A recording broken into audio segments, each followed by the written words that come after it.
राजस्थान में मैं हूं आपके साथ श्रुति श्रीवास्तव। बड़ी खबर की शुरुआत करते हुए बताते चले कि प्रदेश में मॉनसून सुस्त पड़ा है। दरअसल आज प्रदेश के 6 जिलों में येलो अलर्ट भी जारी किया गया है। झुंझुनू, बीकानेर, सीकर, चूरू, श्रीगंगानगर, हनुमानगढ़ में बारिश के आसार नजर आने वाले हैं और आज प्रदेश के इन्हीं 6 जिलों में येलो अलर्ट भी जारी किया गया है। तो इसमें से झुंझुनू है, बीकानेर है, सीकर है, चूरू है, हनुमानगढ़ भी और श्रीगंगानगर में बारिश को देखते हुए और बारिश के आसार को देखते हुए जिले भर में येलो अलर्ट जारी कर दिया गया है। बड़ी खबर आपको बता रहे हैं, 6 जिलों में येलो अलर्ट मौसम विभाग की तरफ से जारी किया गया है। तेज हवाओं के साथ तेज बारिश भी हो सकती है, इसीलिए थोड़ा सतर्क रहने की जरूरत है। तेज हवाओं के साथ जिस तरह हालात नजर आए हैं राजस्थान के कई जिलों में, बारिश के बाद से जिस तरह से सड़कें लबालब नजर आई हैं, उसी तरह से एक बार फिर से सारे हालातों को देखते हुए मौसम विभाग ने येलो अलर्ट जारी किया है। 6 जिलों में बारिश होने के आसार आने वाले दिनों में मौसम विभाग की तरफ से जताई जा रही है इसकी संभावना। और आपको बता दें ये 6 जिले कौन से हैं फिर से, जिसमें कि झुंझुनू, बीकानेर, सीकर, चूरू, श्रीगंगानगर और हनुमानगढ़, ये 6 जिले हैं जिसमें बारिश की भारी संभावना जताई जा रही है मौसम विभाग की तरफ से और येलो अलर्ट भी इन 6 जिलों में जारी किया गया है।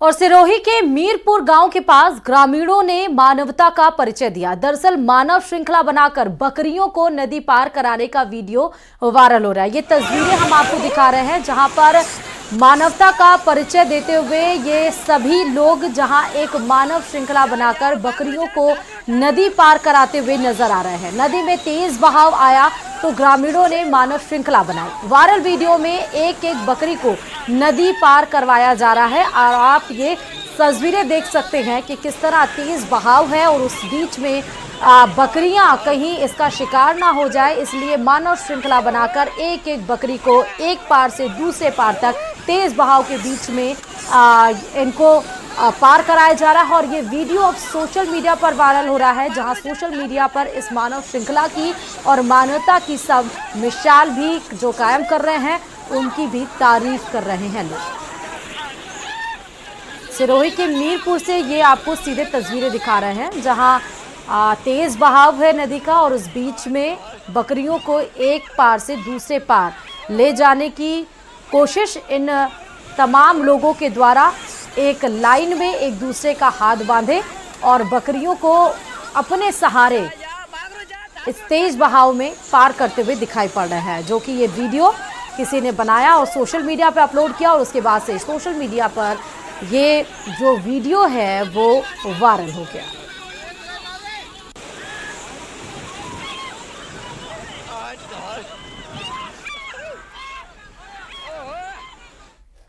और प्रदेश में भारी बारिश का सिलसिला लगातार जारी है। हालात ऐसे हैं कि मानो सूबे में जल प्रलय आ गया हो। भारी बारिश के बाद कई जगह से डराने वाली तस्वीरें भी सामने आ रही हैं। पाली की निम्बोल नदी के बहाव में एक ट्रक फंस गया, लेकिन गनीमत यह रही कि निम्बोल चौकी के कांस्टेबल की सूझबूझ से ट्रक ड्राइवर और खलासी की जान बच गई। कैसे, देखिए इस रिपोर्ट में।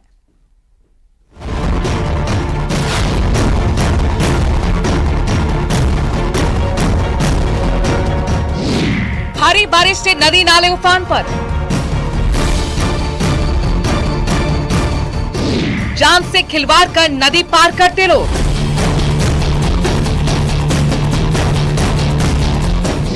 निम्बोल नदी के तेज बहाव में ट्रक बहा।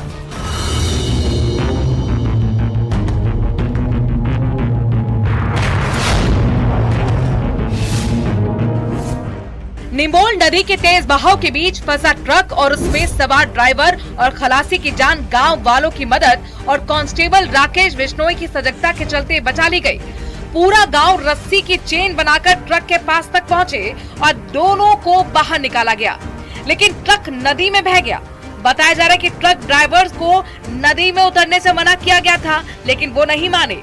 इस बीच 3 ट्रक तो नदी पार कर गए, लेकिन एक ट्रक पानी में फंस गया। निमोल में भले ही ट्रक ड्राइवर और खलासी को बचा लिया गया हो, लेकिन करौली में नदी के तेज बहाव को पार करते हुए ट्रैक्टर चालक ट्रैक्टर समेत बह गया। जिसकी तलाश जारी है। ये घटना भूरी पहाड़ी और हड़ौती के बीच बनास नदी पुलिया की बताई जा रही है। अब जरा सवाई माधोपुर के गंगापुर सिटी के पिलौदा गांव की इन तस्वीरों को देखिए। रास्ते पानी से लबालब हैं। पिछले 1 महीने से हो रही बारिश के चलते हालात यहाँ खराब है। पानी घरों में घुस गया है। लोगों को एक जगह से दूसरी जगह जाने में भारी दिक्कतें हो रही हैं। बच्चे स्कूल नहीं जा पा रहे। ग्रामीणों का आरोप है कि प्रशासन को समस्या के बारे में बताया जा चुका है, बावजूद इसके समस्या कम होने का नाम नहीं ले रही। कतई 1 महीना हो गए थे तो पानी जाते। 1 महीना हो गया और कोई सुविधा नहीं, कोई रोड की, कोई नाड़ो बनवा की पानी का की। हाँ। और घर में भरो पानी। धौलपुर में 2 घंटे की बारिश ने शहर को टापू में तब्दील कर दिया। चारों तरफ पानी ही पानी नजर आ रहा है। शहर की ज्यादातर कॉलोनी, बाजार, सड़क और मोहल्लों में पानी भर गया है। आलम यह है कि एक जगह से दूसरी जगह जाना चुनौती बन गया है। तो वहीं 2 पहिया और 4 पहिया वाहन पानी में बंद होते दिखे। स्कूल जाने वाले बच्चे भी इस पानी से गुजरते हुए नजर आए। वहीं दूसरी तस्वीर भी धौलपुर के आंगई पार्वती बांध से ही है, जहां पानी छोड़े जाने के चलते पार्वती नदी में पानी भर गया। कई गाँव का जिला मुख्यालय से संपर्क कट गया है। प्रशासन ने लोगों से पानी से दूर रहने की अपील की है।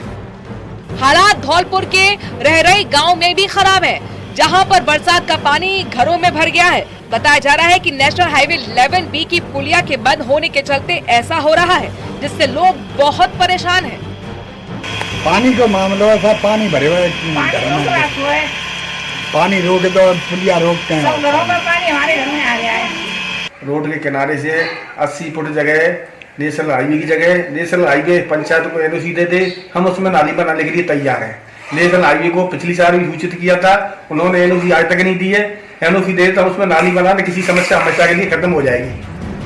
अजमेर में लगातार हुई बारिश के बाद कई स्थानों पर जलभराव की स्थिति देखने को मिली, तो वहीं कई मुख्य मार्ग गड्ढों से खराब और हो गए, जिसके कारण हादसों की आशंका बनी हुई है।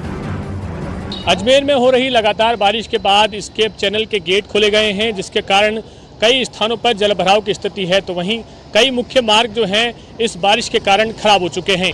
तमाम जगह आप किसी भी चौराहे पे, किसी भी कदम पे रुक जाए, सब जगह ऐसे ही गड्ढे हो रहे हैं। हम समय कांग्रेसी पार्षदों ने कल अर्धनग्न प्रदर्शन भी किया था इन रोडों के लिए। और ये जो आज रोड है श्रीनगर रोड वाला, ये हमारे सीनियर पार्षद पूर्व नेता प्रतिपक्ष नरेश सत्यावना जी और इन्होंने इसका निर्माण भी करवाया था। गड्ढे भरे थे, लेकिन आप हालत देख सकते हैं, प्रशासन इस पर ध्यान नहीं दे रहा है। फिर प्रशासन खुद अपने स्तर पर कार्रवाई करे, जिससे कि एक जो 1.5 फीट के जो गड्ढे हो रहे हैं उनमें हादसे ना हो रहे। अब जरा बूंदी से आई इन तस्वीरों को देखिए, जहां बारिश ने एक तरफ घटिया निर्माण की पोल खोल दी है, तो वहीं दूसरी तरफ जान जोखिम में डालकर एक तरफ से दूसरी तरफ जाने की तस्वीरें डराने वाली हैं। नैनवा वाया रानीपुरा बासी सड़क के उखड़ जाने से वाहन चालकों को भारी परेशानी हो रही है। वहीं यहाँ दलेलपुरा की पुलिया के बारिश में बह जाने के बाद लोग जुगाड़ से पुलिया पार कर रहे हैं, जो इनकी जान पर भारी पड़ सकता है। बहुत ज़्यादा हेवी रेन की वजह से कई जगह थोड़ी प्रॉब्लम आई है। पुलियों में सेटलमेंट या पुरानी पुलियों में डैमेज जैसी स्थिति हुई है, या क्षेत्र में ज़्यादा है।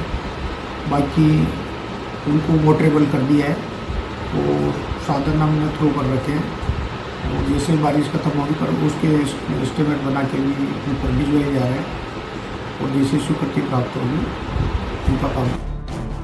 बहरहाल बारिश का दौर जारी है और उसने कई जिलों में परेशानी बढ़ा दी है। नदी, तालाब और डैम पानी से लबालब हैं। इस बीच मौसम विभाग ने भारी बारिश को लेकर अलर्ट जारी कर दिया है। बहरहाल लोगों को मौसम विभाग की चेतावनी के मद्देनजर पानी वाली जगहों से दूरी बनानी चाहिए, ताकि महफूज रह सकें। Bureau report, news 18 Rajasthan.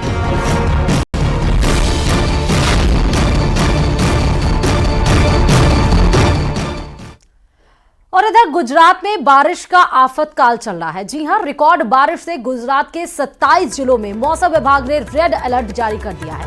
प्रदेश में पिछले 3 दिनों से हो रही मूसलाधार बारिश अब लोगों के लिए मुसीबत बन गई है। चाहे फिर वो गुजरात के वडोदरा की बात हो या फिर महिसागर, खेड़ा, जूनागढ़, भरूच, अहमदाबाद समेत कई जिले जलमग्न हो गए हैं। शहर से लेकर गांव और गलियों तक पानी भरा हुआ है। हालात ये हैं कि लोग छतों पर रहकर अपनी आजीविका चला रहे हैं। भारी बारिश की वजह से गुजरात में अब तक 15 लोगों की मौत हो चुकी है। गुजरात में 3 दिन तक भारी बारिश का अलर्ट भी जारी है। गुजरात के 27 जिलों में बारिश का रेड अलर्ट जारी किया गया है। राजकोट, आणंद, मोरबी में सेना तैनात कर दी गई है। खेड़ा, वडोदरा और द्वारका में भी सेना ने मोर्चा संभाल रखा है।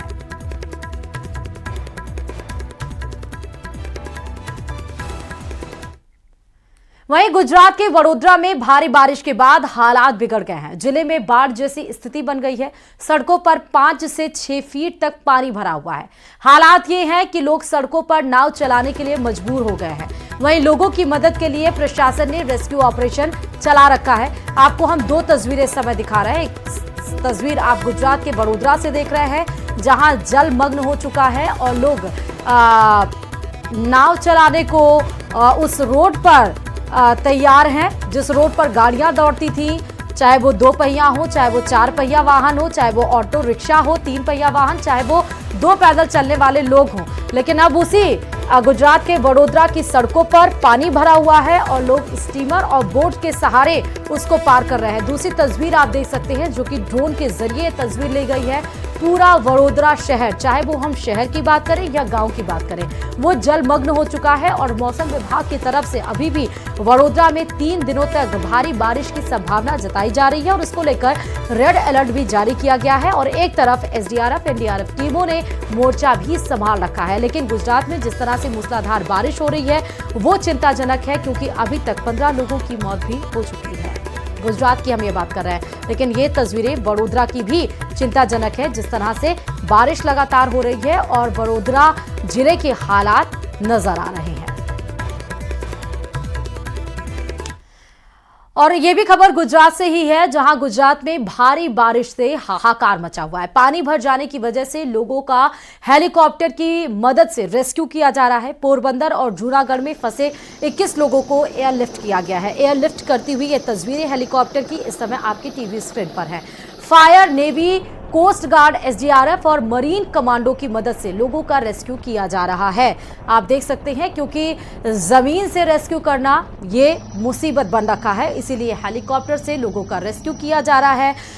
जिस तरह से रेस्क्यू किया गया 21 लोगों को जो उसमें फंसे थे पोरबंदर और जूनागढ़ में, बारिश के हालातों के बीच में हेलीकॉप्टर से उनका रेस्क्यू कर उनको एयरलिफ्ट किया गया। ये तस्वीरें आप सीधे देख सकते हैं किस तरह से गुजरात के पोरबंदर में लोगों का एयरलिफ्ट किया जा रहा है और उनको सेफ जगह पर, सुरक्षित स्थानों पर पहुंचाया जा रहा है। और वहीं सरोवर नगरी पर बढ़ते बोझ के बाद कैरिंग कैपेसिटी पर फिर से सवाल खड़े होने लगे हैं। पिछले कुछ सालों में अंधाधुंध निर्माण, लैंडस्लाइड से शहर पर खतरे के बादल मंडरा रहे हैं और अब नैनीताल के लिए हालात बेहद ही चिंताजनक हो चुके हैं। देखिए रिपोर्ट।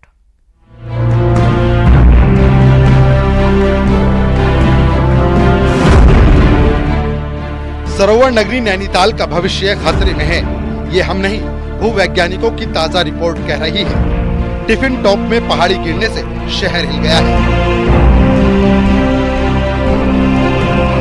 और इससे बड़ा खतरा नैनीताल के चाइना पीक पहाड़ी के दरकने का बन रहा है। रिपोर्ट में मलबे के ऊपर बने मकानों पर भी खतरा बन रहा है, तो वहीं पर्यटकों की भीड़ और गाड़ियों का बढ़ता दबाव भी शहर को और खतरे में डाल रहा है। भूवैज्ञानिक नैनीताल शहर में प्रेशर को कम करने की सलाह देने के साथ ड्रेनेज सिस्टम को मजबूत करने और लैंडस्लाइड वाले इलाकों में ट्रीटमेंट को जरूरी बता रहे हैं। भाई पानी ही दुश्मन है। जो मलबा, जो डेबरी जिसके ऊपर मकान बने हैं, अगर वो सैचुरेटेड हो जाएगा डोमेस्टिक वाटर से या रेन वाटर से, तो समझ लीजिए आने वाले समय में और बड़ी त्रासदी हो सकती है। दरअसल 2009 के बाद नैनीताल शहर की कैरिंग कैपेसिटी खत्म हो गई और साल दर साल शहर के अलग अलग इलाकों में भूस्खलन होने के साथ अब नए जोन में कटाव से चिंता और बढ़ने लगी है। हालांकि नैनीताल के बलिया नाले में ट्रीटमेंट का काम चल रहा है, तो टिफिन टॉप और चाइना पीक के लिए लॉन्ग टर्म प्लानिंग हो रही है। तो वहीं शहर के कई इलाकों में जिला प्रशासन नए निर्माण पर रोक लगाने के साथ साथ अवैध मकानों को ध्वस्त करने की कार्रवाई पर विचार कर रहा है। बलिया नाला में काफी तीव्र गति से काम चल रहा है। उसमें जो छूटे हुए एरिया हैं उनमें भी उनको भी टेकअप करा जा रहा है। चाइना पीक का जो क्षेत्र है वहाँ पिछली बार लैंडस्लाइड की घटना सामने आई थी, तो उसके बाद उसका एक टेक्निकल इंस्पेक्शन हमने कराया। वो फॉरेस्ट का एरिया पड़ता है। फॉरेस्ट डिपार्टमेंट की ओर से लगभग 60 से 70 लाख के आसपास डीपीआर भेजी गई है। बहरहाल अगर रिपोर्ट को दरकिनार किया गया तो आने वाले वक्त में नैनीताल बड़े भूस्खलन को दावत दे रहा है। जरूरी होगा कि शहर को बचाने के लिए वक्त रहते कोई ठोस कदम अभी उठा लिए जाए। न्यूज़ 18 के लिए नैनीताल से वीरेंद्र बिष्ट की रिपोर्ट।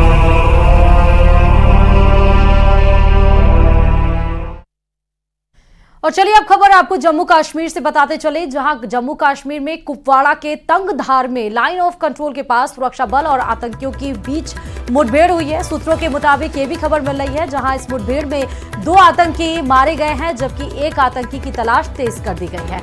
तो वहीं मार्शल में भी आतंकियों के साथ मुठभेड़ जारी है। सुरक्षा बल ने आतंकियों की तलाश में सर्च ऑपरेशन चलाया हुआ है। 2 से 3 आतंकी की छिपे होने की खबर जैसे ही सेना को लगी वैसे ही सर्च ऑपरेशन चलाया गया और इस मुठभेड़ में जहां पर 2 आतंकियों को सेना ने मार गिराया है, तो वहीं एक आतंकी की सर्च ऑपरेशन उसके लिए चलाया जा रहा है तेजी से। आपको सीधे तस्वीरें हम जम्मू कश्मीर के कुपवाड़ा की दिखा रहे हैं। मार्शल में भी आतंकियों से मुठभेड़ एक तरफ जारी है। तो वहीं जम्मू कश्मीर के पुंछ में भी चिंद्रिया इलाके में आतंकियों के अड्डे का भांडाफोड़ हुआ है, जहां से 6 ग्रेनेड, 1 हैंडसेट बरामद किया गया है। पूरे इलाके में सर्च ऑपरेशन चलाया गया है।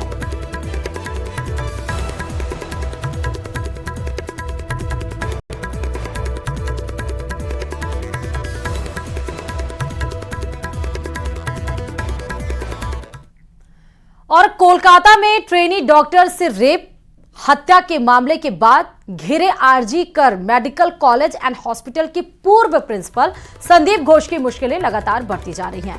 इंडियन मेडिकल एसोसिएशन यानी IMA ने संदीप घोष की सदस्यता निलंबित कर दी है, जो कोलकाता के आरजी कर अस्पताल में रेप हत्या मामले से निपटने में वित्तीय अनियमितताओं और लापरवाही के लिए जांच के दायरे में है।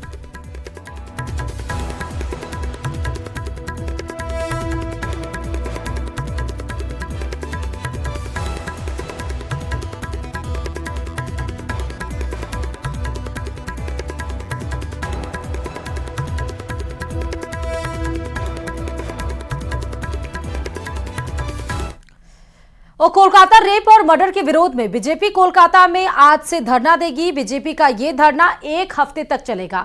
आज सुबह बीजेपी अपना धरना देगी और अगले 10 दिन तक कोलकाता में ये धरना जारी रहेगा। वहीं कांग्रेस नेता अधीर रंजन चौधरी ने भी कोलकाता कांड के विरोध में रैली करने का ऐलान किया। अधीर रंजन चौधरी कॉलेज स्क्वायर से श्याम बाजार तक आरजी कर अस्पताल की घटना के विरोध में एक विरोध रैली निकालेंगे।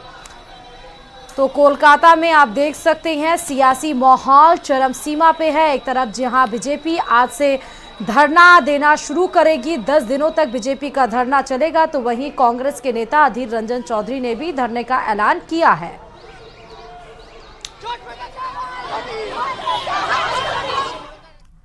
और अब बात टोंक की। टोंक में गुमनाम लोगों की जमीन हड़पने के मामले में शिकायतकर्ता ने फर्जी रजिस्ट्रियों का पुलिंदा खोला है। यहां अरनिया केदार के अलावा सोरड़, इस्लामपुरा, बंबोर में बड़े पैमाने पर फर्जीवाड़ा हुआ। 30 से ज्यादा फर्जी रजिस्ट्रियों के जरिए करीब 400 बीघा जमीन हड़पने का खेल हुआ है। सभी रजिस्ट्री में मृतक लोगों के नाम से आधार कार्ड में फेरबदल कर डमी कैंडिडेट बनाए और फर्जी रजिस्ट्री से जमीन हड़पने के मामले में जांच कमेटी ने बुधवार को राजस्व विभाग की जांच कमेटी ने संबंधित लोगों को बयान लिए। पूरी जांच होने पर माफियाओं की गैंग का खुलासा होगा। फिलहाल राजस्व मंत्री हेमंत मीणा की ओर से इस पूरे मामले को लेकर गठित एडीएम बीसलपुर हरिताभ आदित्य, दूनी तहसीलदार राम सिंह मीणा, पिपलू पटवारी नरेंद्र दहिया और टोंक पटवारी सुरेश चौधरी की संयुक्त टीम संबंधितों के बयान लेने में जुटी है। जांच टीम आज कलेक्टर को रिपोर्ट भी सौंप सकती है। इस्लामपुरा, अरनिया केदार, सोरण और बमोर ये सब समिति आती है, इसके अंदर इन्होंने बहुत बड़ा फर्जीवाड़ा किया। इसरदा डैम के अंदर जो मुआवजा मिलने की जो भूमियाँ थी, इन्होंने उसको भूमियों को आवंटन हुई थी, उन भूमियों को इन्होंने अपने नाम की जमीन करवा ली। और रिलायंस इंडस्ट्रीज लिमिटेड यानी RIL की आज 47वीं एनुअल जनरल मीटिंग यानी कि AGM होगी। ऑयल से लेकर टेलीकॉम सेक्टर की दिग्गज कंपनी रिलायंस की AGM का निवेशकों को इंतजार है। इस AGM में कंपनी के चेयरमैन मुकेश अंबानी रिलायंस इंडस्ट्रीज और जियो के बारे में कई बड़ी घोषणाएं कर सकते हैं। रिलायंस की AGM से मुख्य उम्मीदें रिटेल और डिजिटल बिजनेस की लिस्टिंग के लिए टाइमलाइन को लेकर है। साथ ही कंपनी की ओर से और कई घोषणाएं हो सकती हैं।